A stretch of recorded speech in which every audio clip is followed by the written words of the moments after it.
B'investiment ta' €90,000 tnieda fond immirat sabiex isostni proġetti ta' restawr fi knejjes madwar Malta u Għawdex. Dan tħabbar waqt konferenza mill-Ministeru għall-Wirt Nazzjonali u l-Arti, il-Kunsill Malti għall-Arti u d-Direttorat għar-Restawr. Ġie spjegat kif lan wara din l-iskema huwa li tiġi provduta għajnuna finanzjarja għal tiswijiet ta' natura artistika u li jġorru valur storiku ta' 50 sena jew aktar. Proġetti taħt l-iskema huwa maħsub li jintażlu bej 4-5 proġetti b'limiti kkapjati finanzjarjament. Il-total fund li se jintuża fuq din l-iskema għal din is-sena l-ewwel sena huwa ta' €90,000. Waqt konferenza tal-aħbarijiet ġie spjegat li din l-iskema tista' tkopri sa massimu ta' €15,000 tal-ispejjeż totali tal-proġetti.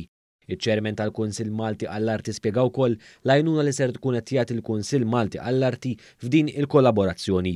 Peress li għandna kompetenzi speċjalizzati ħafna fl-amministrazzjoni tal-fondi pubbliċi, għabbażi ta' daw il-modelli se ngħinu tar-restawr jaqsmu dawn il-fondi lill-benefiċjarji li kwalifikaw. Intant il-Ministru għall-Wirt Nazzjonali José Herrera spjega l-importanza ta' skemi bħal dawn li jgħinu jkomplu jippreservaw il-patrimonju kulturali Malti. Il-fond samnieħ bejn flus li ġibna mill-Arts Council, flus li ġibna mid-direttorat, ma tfissirx nagħtu flus biss għax għandna direttorat li huma esperti, ovvjament nagħtu l-flus u nagħtu l-gwida wkoll ta' kif l-aħjar jistgħu jsiru dawn l-interventi.